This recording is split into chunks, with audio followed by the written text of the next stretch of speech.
Bom dia, muito bom dia. Está no ar o Jornal do Boris. O Jornal do Boris é um sobrevoo pelos principais acontecimentos do Brasil e do mundo a partir das principais páginas dos jornais. Jornais hoje estão cheios de novidades, resultados de reuniões, inquéritos, tentativa de golpe, etc. Mas agora de manhã grita uma manchete importante no campo internacional. Está aqui isso, Fernando. Na primeira página da Folha de São Paulo, na primeira página da Folha de São Paulo, em seu site. Está aqui, ó. Rússia ataca com míssil criado para a guerra nuclear, diz Kiev. A escalada dramática é a primeira ação da história com um modelo intercontinental que carregava armamentos convencionais. Aí está, a Ucrânia lança mísseis britânicos, foi mudar agora, exatamente agora. Ucrânia lança mísseis britânicos contra território russo um dia após ataque com armas dos Estados Unidos. Se cortarem ajuda, perderemos a guerra, afirma Zelensky sobre apoio militar do Ocidente. Então você vê que a tensão naquela região está crescendo. Primeiro os Estados Unidos, primeiro a Ucrânia usou armamento americano, mísseis de longo alcance. Os Estados Unidos autorizaram essa utilização. Segundo, agora foram utilizados mísseis britânicos também de maior alcance pela Ucrânia, e isso contra território da Rússia. A Rússia alterou a sua política, os seus protocolos de reação nuclear, Pode reagir a um ataque de um país não nuclear, desde que preenchidas algumas condições, inclusive ajuda de outros países, pode reagir com artefatos nucleares. E agora, numa demonstração de advertência, isso é uma advertência, um crescendo, a Rússia lançou pela primeira vez nessa guerra um míssil intercontinental, dizendo, olha, eu tenho isso, e mais, esse míssil intercontinental tem a capacidade de conduzir artefatos nucleares, uma bomba nuclear. Então, isso é uma ameaça direta à Ucrânia e ao Ocidente. Quer dizer, o nível de tensão é muito grave naquela região. Às vezes, o Putin está só ameaçando, mas quem sabe um erro, um botão mal apertado, algo mais grave, uma reação ucraniana desmesurada, ninguém sabe o que pode acontecer num momento de tensão militar como essa.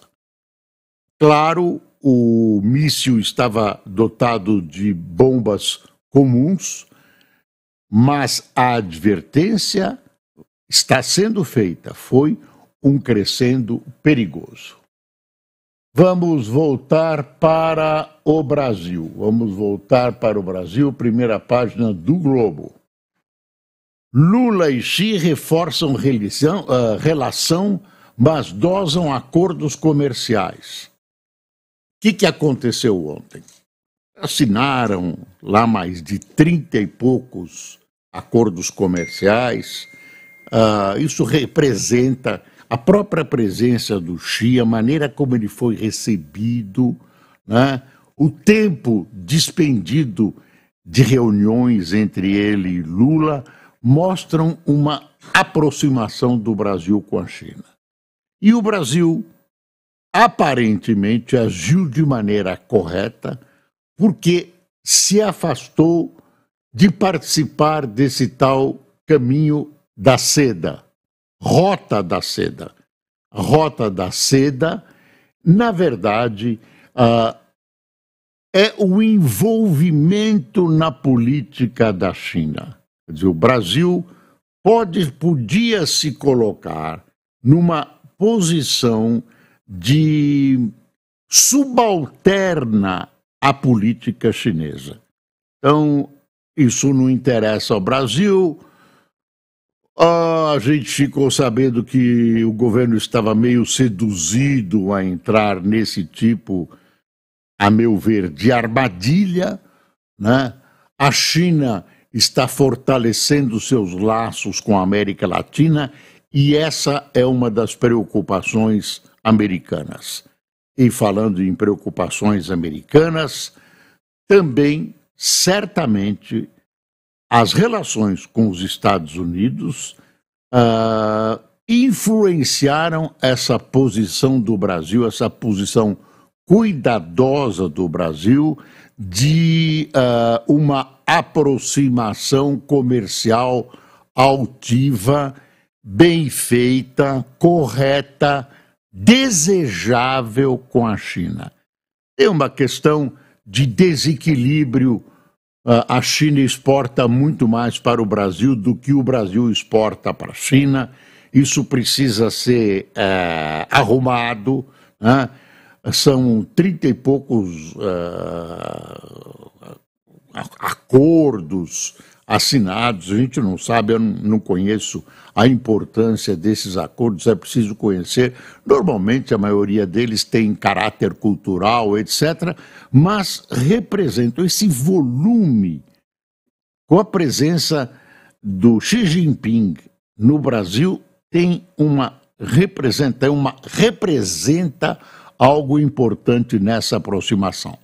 E o Brasil, com isso, vai se equilibrando entre as grandes potências mundiais, né? As grandes potências mundiais que olham enviesado entre si, que são a China e os Estados Unidos. E o Brasil tem que se equilibrar mesmo, não tem que aderir a nenhum tipo de roteiro, de rota da seda, de nada. A China não é um país democrático, não tem vínculos com a democracia, tem vínculos com o seu passado filosófico, etc., que até formam a política de Xi Jinping.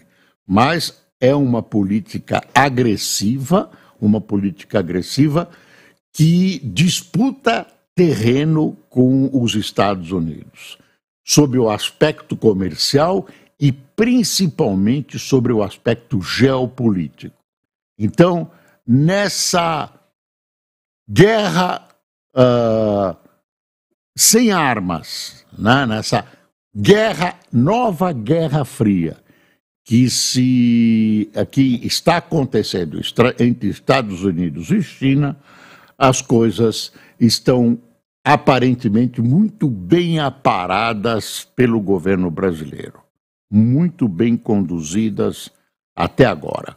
Aliás, nesse episódio do G20, todo esse quadro, alguém disse que o Lula tomou de novo a bola para si. O Brasil toma iniciativa.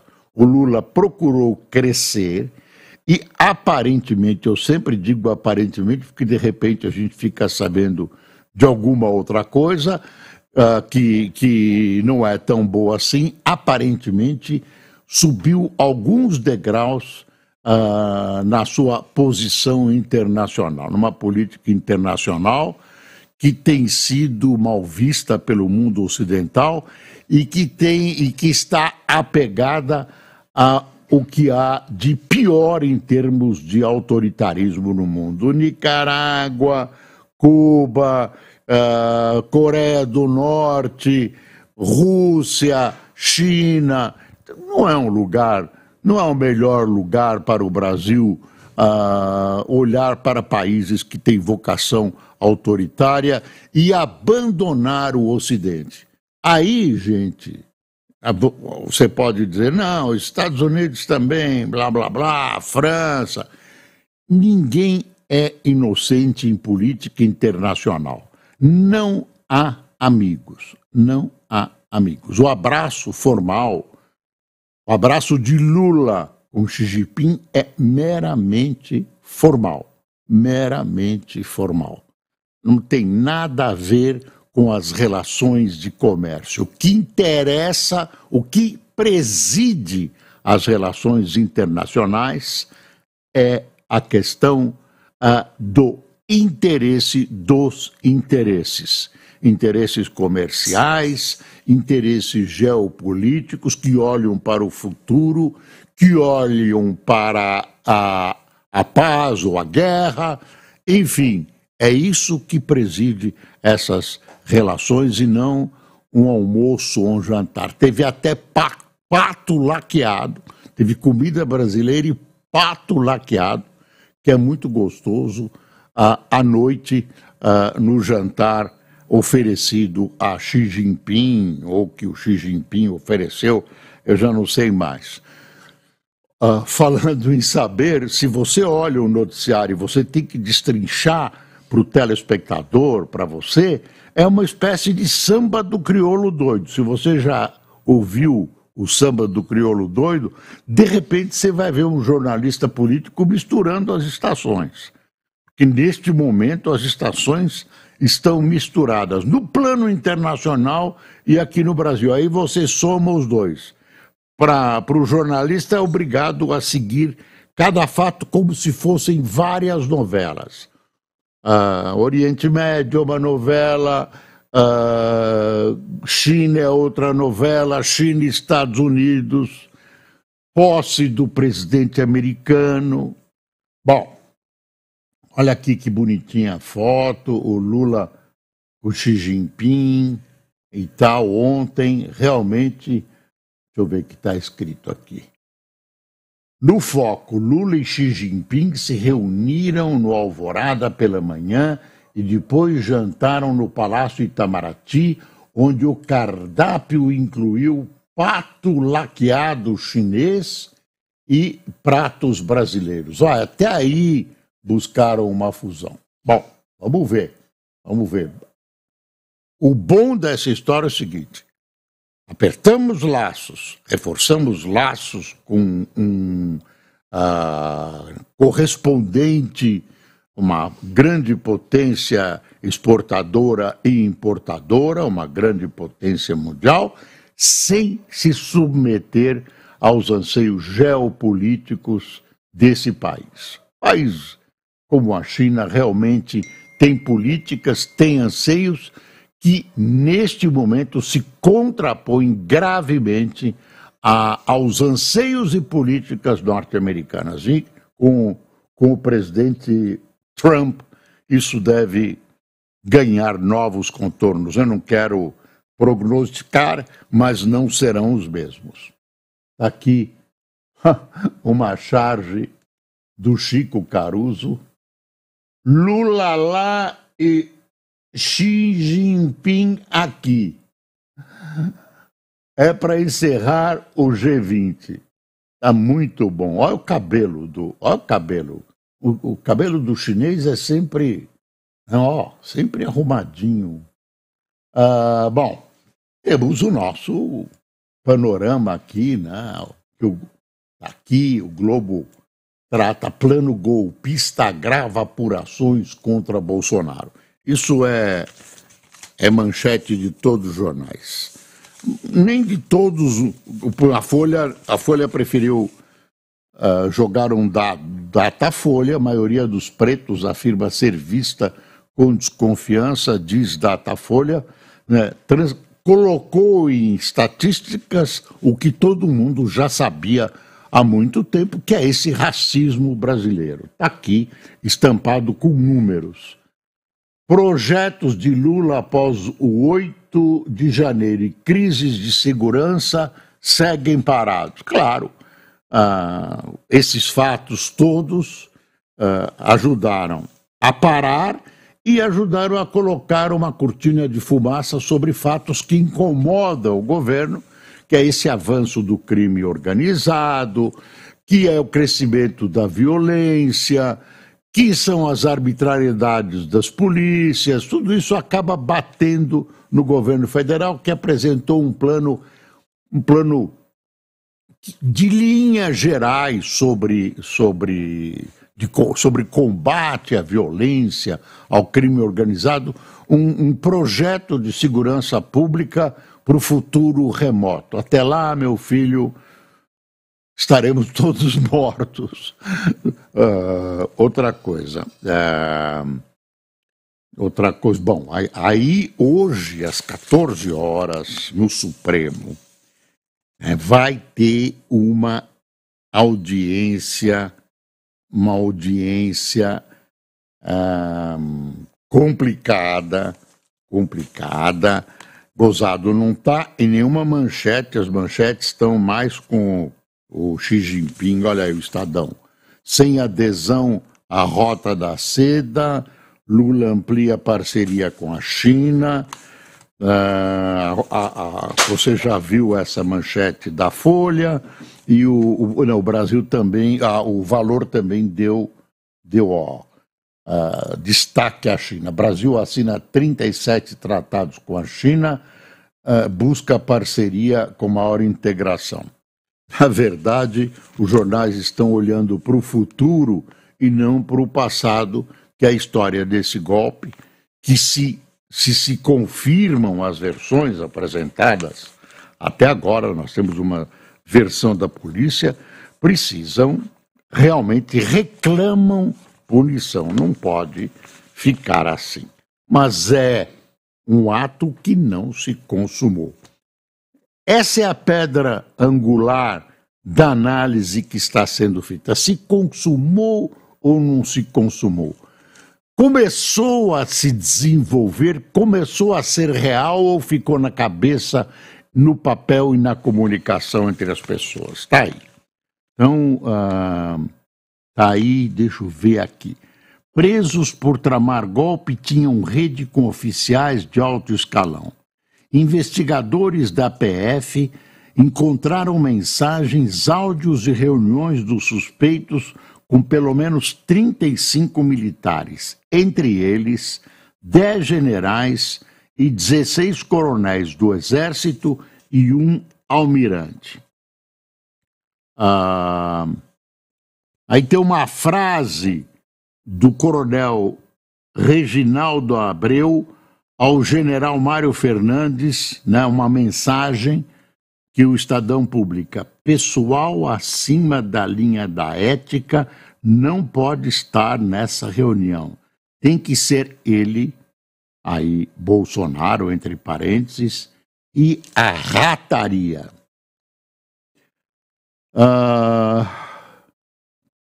Tô tomando fôlego para analisar essa questão delicadíssima. O Estado, os jornais hoje, colocam algumas coisas que é bom a gente pensar. Eu não sei se existem provas cabais. Você vai ver que juristas, advogados importantes divergem, aonde há crime, se há crime, e crime é o que é definido por lei. Não adianta você pensar, realmente, tentativa de golpe, olha o que eles fizeram, olha essas conversas. Tudo isso é colateral. Colateral é indício e uma visão colateral. Você precisa, né, responder à letra da lei, né, que diz exatamente qual o crime e quais os crimes que isso pode ser enquadrado. Código Penal ou não, isso precisa ser resolvido, não está resolvido. Essa é uma dúvida sobre aonde, se os fatos se confirmarem, tudo isso seria enquadrado.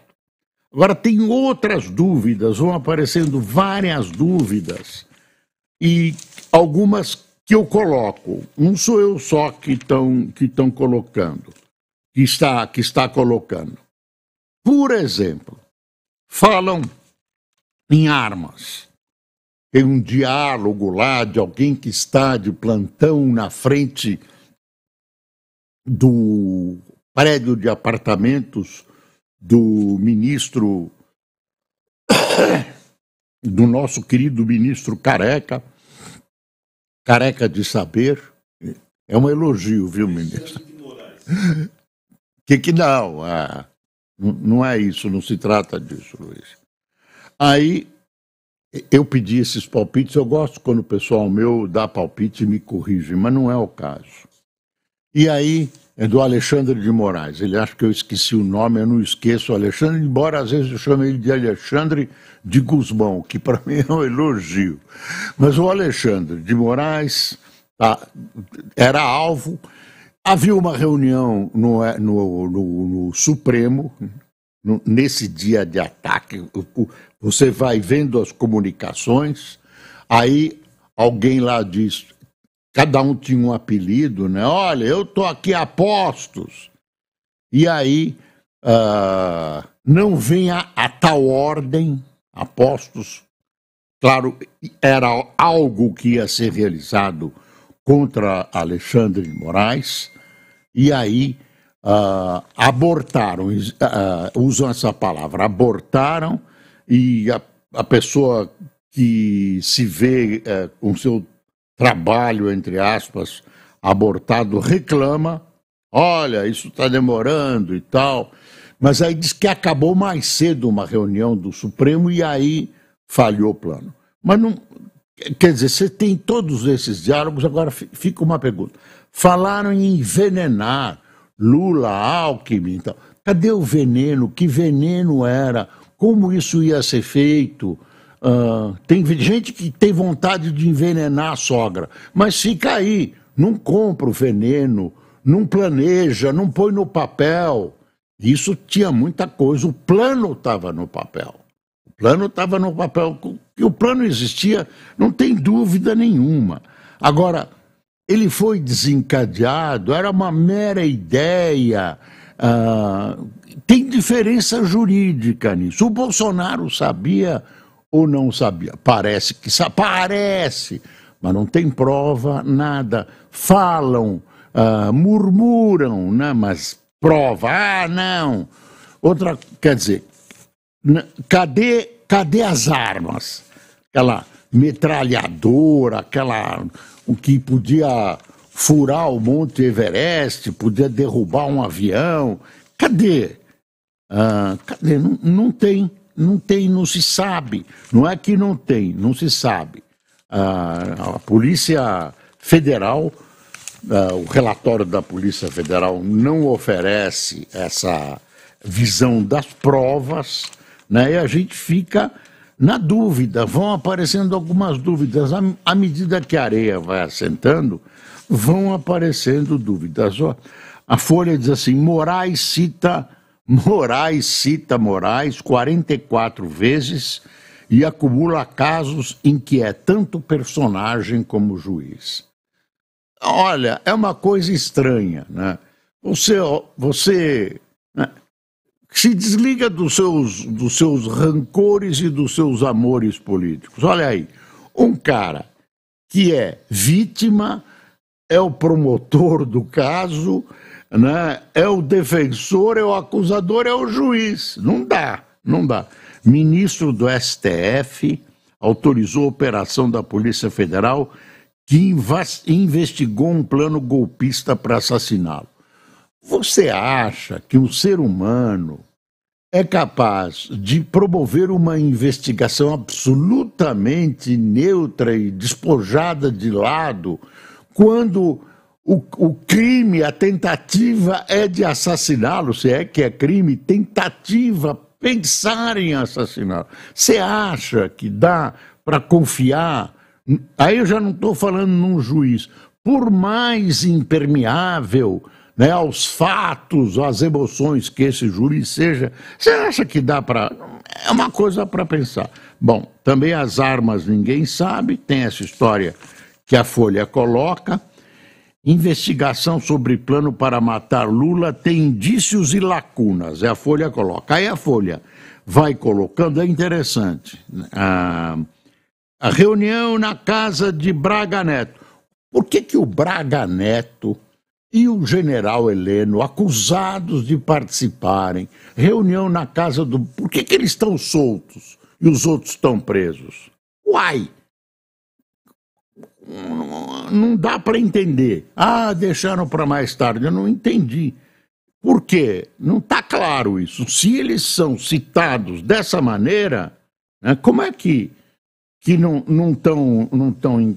Enfim, tem outras coisas aqui e de preparativos da lacunas. A PF indica não ter conseguido acesso ao documento que estava protegido por senha. Orçamento do plano. Orçamento do plano.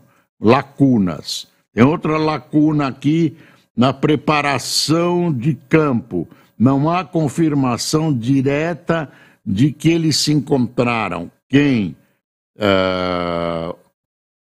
Mário Fernandes, que era o chefe substituto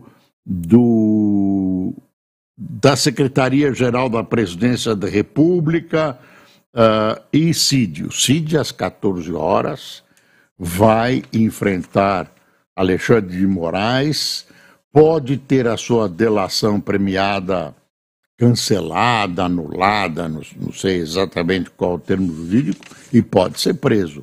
Porque foram encontrados indícios, coisas que ele teria apagado do seu computador ou do seu telefone, um jornal diz computador, outro jornal diz telefone, e que o colocariam como uma espécie de conhecedor de todo esse plano, de receptor de ideias e tudo isso, enfim.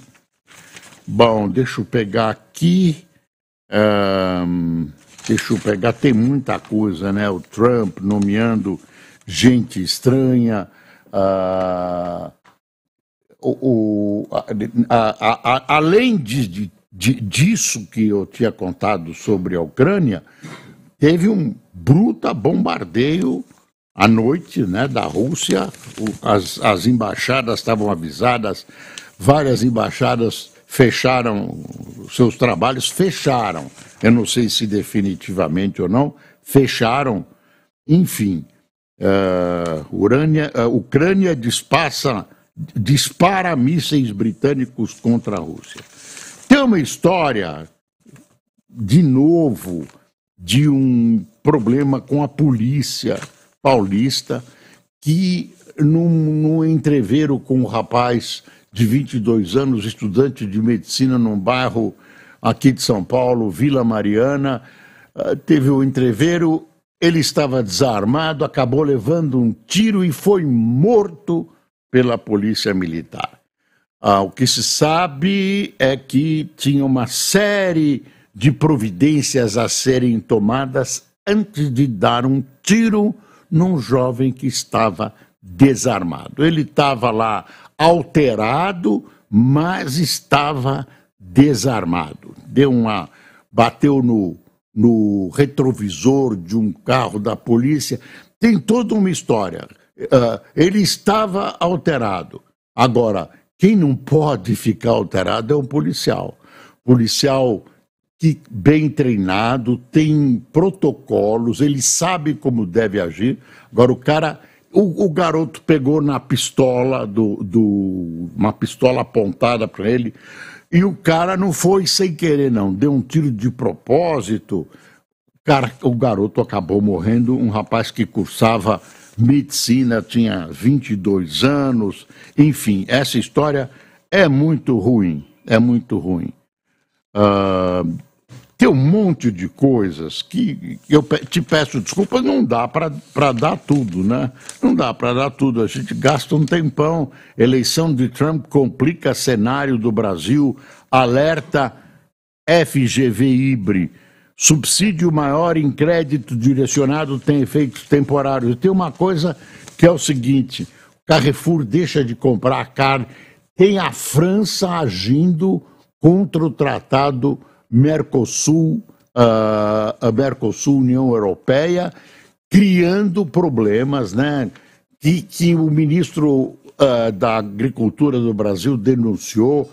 Está havendo aí um boi na linha, né, provocado pela França, que defende os seus agricultores, que tem uma presença muito forte na política francesa contra o que eles não querem, que é essa ligação entre